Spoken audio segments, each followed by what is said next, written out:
This is a game that could easily be a preview of the AFC Championship. Broncos have won 11 straight, longest active win streak in the NFL, Denver's longest in a year since 2012. They clinched the division today with a win and a Chargers loss. Meanwhile, Trevor Lawrence and the Jaguars have won 5 straight, tied for the longest win streak in a season in his career.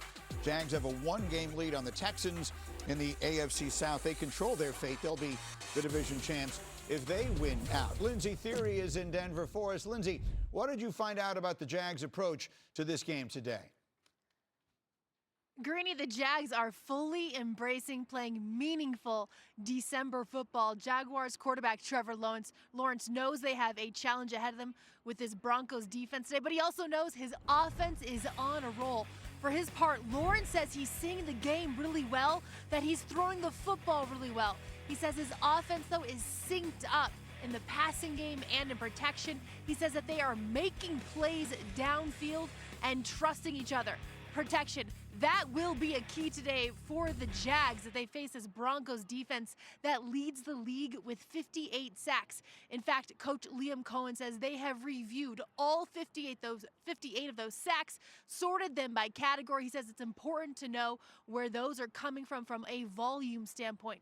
Liam Cohen also has taken a lot of time this week to show his defense film of Broncos quarterback Bo Nix. He has shown them several instances this season where there are players who thought that they had Nix covered, thought they had him down or corralled, only to find out that that Broncos quarterback is very good at keeping plays alive. Greeny. All right, Lindsay, thank you very much. So let's talk a little bit about this. The word that you used in our conversation yesterday, Alex, was elevated for the performance of Bo Nix in particular last week. Yeah, I thought it was, listen, this was not just a statement win by the Broncos last week against the Packers. I thought it was a statement game by Bo Nix. I mean, we've known he's been very accurate, especially on the underneath stuff. There's a lot of it in the Sean Payton system. But I thought the two things, you heard Lindsay talk about it there, his athleticism was shining, right? 0 sacks in that game. He was under a lot of pressure. He's a phenomenal athlete running around. And then really throwing the football downfield, right? This is something we haven't seen from him consistently, and it was all day in this game. I mean, listen, this first clip right here, yeah, we better start Bo leading. This is 4th and 2, late in the game, right? Talk about a time to be conservative and just get the first. No, they're going to put Cortland Sutton to the field here, and they're going to throw a big box fade for the game. And look at the ball placement here. Beautiful. I love Sean Payton calling it aggressively, really trusting his quarterback, and then this one, high red zone. I mean, this is to Tampa. Look, this is not open. They have 3 guys here, right? And to go put this ball up on a line to your guy, Troy Franklin, to make it, have the trust for him to go make the catch. I mean, these are the types of throws that you have to make in big moments, especially come January if you're going to have a chance.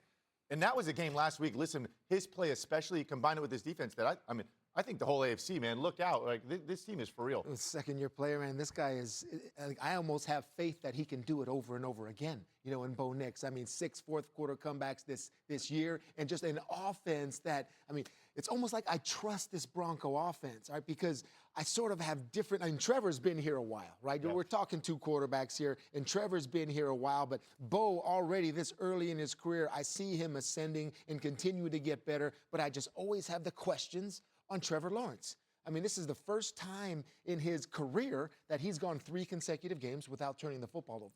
Yeah. I mean, that's not an impressive stat. I mean, what do you mean? This is the first time? Baby steps, I guess, for Trevor. But, I mean, just the most puzzling team in Jacksonville, the most puzzling quarterback to where I'm so excited for this one because it's like, Jacksonville, do you understand this can be yours to have? I mean, you can, not only this game, but this could be a Super Bowl representative.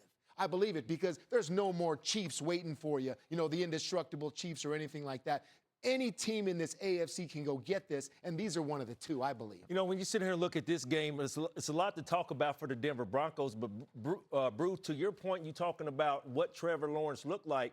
You know, it's really unfair to a guy like Trevor Lawrence because he's had multiple head coaches, he's had multiple offensive coordinators. So you're talking about a young quarterback needing to settle down in the offense. I see that's what Bo Nix has done in Sean Payton's offense. You know why? Because that's who drafted him. So what I see with a guy like Liam Cohen bringing to the Jacksonville Jaguars, I said earlier in the season when they traded for a guy like Jacoby Myers that Trevor Lawrence really fell in love. His confidence boosted up with Jacoby Myers. Congratulations to a guy like Jacoby Myers. You know why? They just extended him for a 3-year, $60 million extension. But the playmakers, you're going with a guy like Brian Thomas Jr. showed up last week. And yes, Rex, I know you're going to talk about the Jets, him being able to run for 5 and throw on 1.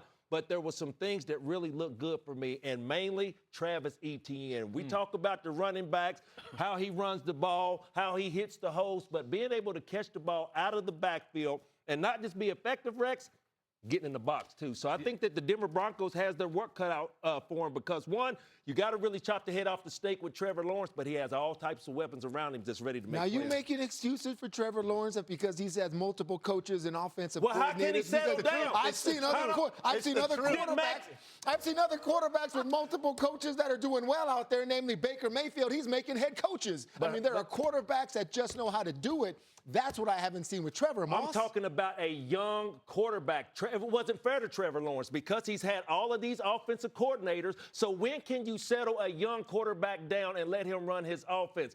Bo Nix has settled down, and you see what he's doing in Sean Payton's offense. That's all I'm saying. I don't disagree that he's been inconsistent. The thing with Trevor, though, is when he is on, if you've watched the last couple weeks, I mean, he's making plays and throws that only the best of the best can make, right? His ceiling is still so high. Last week, got to be the best I've seen him play. I still Trevor think Lawrence, he is trending. And if Liam Cohen, I think, who's really pushed him, right? And again, this system is very complex and nuanced. And if he's going to continue to elevate, I do think they have a chance because his ceiling is so high. Well, it's funny, like Alex, when he came out, he was the generational talent, right? Yes. Would have been the first guy taken any year he came out, all 3 years. So maybe we're starting to see it, this Liam Cohen or whatever. But the thing I want to go back, by the way, I started the day saying both these teams are hotter than what? Fish grease. Yeah. You know darn well. You don't luck into 11 straight wins. You don't luck into 5 straight wins. And you don't do it just because of one side of the ball. You got to be a complete team. That's what both these teams are. Now, I will say this. I love how Bo Nix plays. All right, the fourth quarter, 6 fourth-quarter comebacks. Right? And let's say Sean Payton we give all the credit to. How about Pete Carmichael, the guy that's a quarterback developer, a quarterback whisperer, always does a great job. But I got to tell you, I got to warn you a little bit. What I saw in that game with Bo Nix, I saw some dropped interceptions in that game. And this team, the Jacksonville Jaguars, are second in the National Football League in taking the football away. So let's go to some of these. We've seen a lot of these great ones flushing out of the pocket. That one could have been intercepted, I thought, right there. So that, like, type of mistakes right here, we can't have these type of mistakes. And the opportunity, Jacksonville is a type of defense that can make you pay if you're going to just be a little reckless with the football. I love the quarterback, but he can be a little reckless. Yeah, I love that you brought up Jacksonville's defense because I think they're kind of overshadowed in this game by obviously the Broncos D. They're also the #1 run defense in the NFL, and they got a chance, I think, to make this Denver Bronco offense one-dimensional, really put it on Bo Nix in this passing game and see if they can do it for 4 quarters. I have to say this. Last week going against the Green Bay Packers, I singled out the other cornerback in Riley Moss. Y'all know he got a pick. So I think that was for me. But again today, Jacksonville Jaguars pick on Riley Moss again. Will he put up or shut up? That's what he's telling me. But it's a perfect transition into the superstar corner in Denver, and that, of course, is Pat Surtain II. He and his team can move one step closer to the 1 seed in the AFC. He had his first interception of the season last week against the Packers, and his NFL journey obviously goes back to his famous father, who played 11 seasons in the National Football League. Michelle Beisnerbach has their story.